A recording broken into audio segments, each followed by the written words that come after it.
비욘세와 함께 2000년대 초까지 미국을 대표하는 걸그룹으로 최고의 인기를 누렸던 데스티니 차일드의 멤버 켈리 롤랜드가 얼마 전 열린 제77회 칸 국제영화제 레드카펫 현장에서 벌어진 일 때문에 미 언론의 도마에 올랐습니다.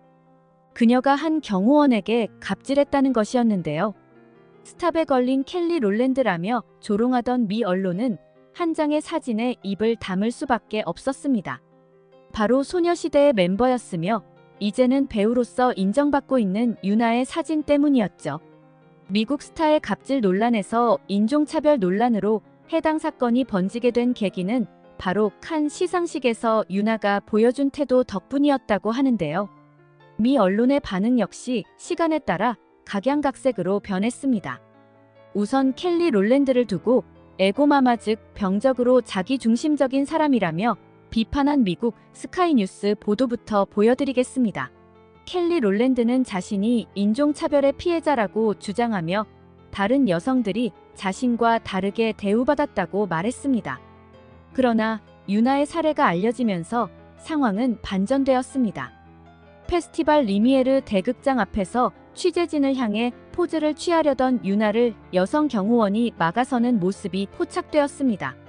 심지어 계단을 오르는 내내 유나의 등을 가리며 사진 촬영을 방해하기도 했는데요.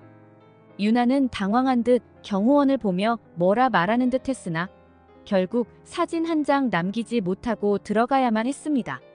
실제로 문제가 된 해당 경호원은 유색인종 배우들이 카메라를 향해 포즈를 취하지 못하도록 막은 것으로 밝혀졌습니다. 도미니카 공화국 출신 배우 마시엘 타베라스도 해당 경호원과 한 차례 다툼을 벌였는데요.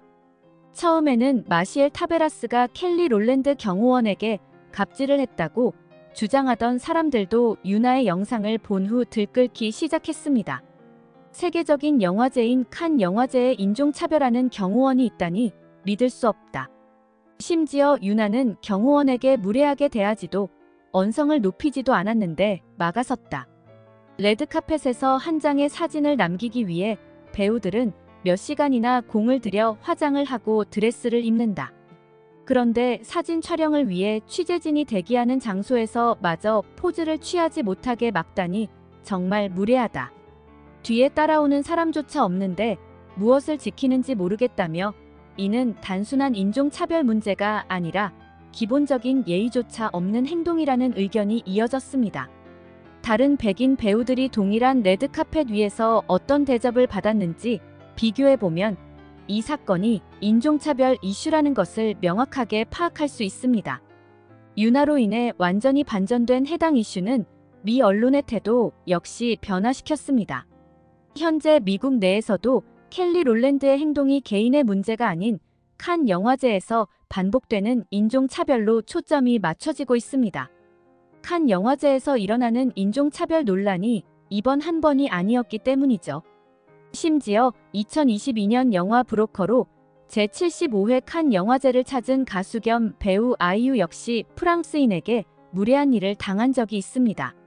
당시 아이유는 자신이 주연으로 활약한 영화 브로커의 상영에 참석했는데 프랑스의 뷰티 인플루언서 마리아 트레블이 어깨를 치고 지나가면서도 사과 한마디 없었던 것이죠. 유럽에서는 서로 몸이 닿는 것을 조심할 뿐만 아니라 어깨 끝만 스쳐도 바로 뒤돌아서서 사과하는 문화입니다.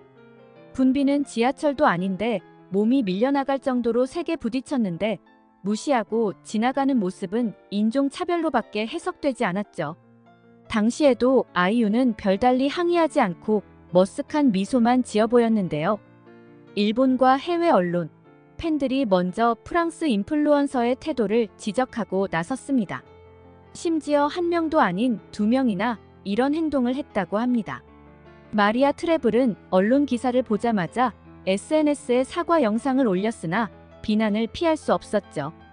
유독 프랑스에서 열리는 영화제에서 이와 같은 인종차별이 끊이지 않는 이유는 무엇일까요?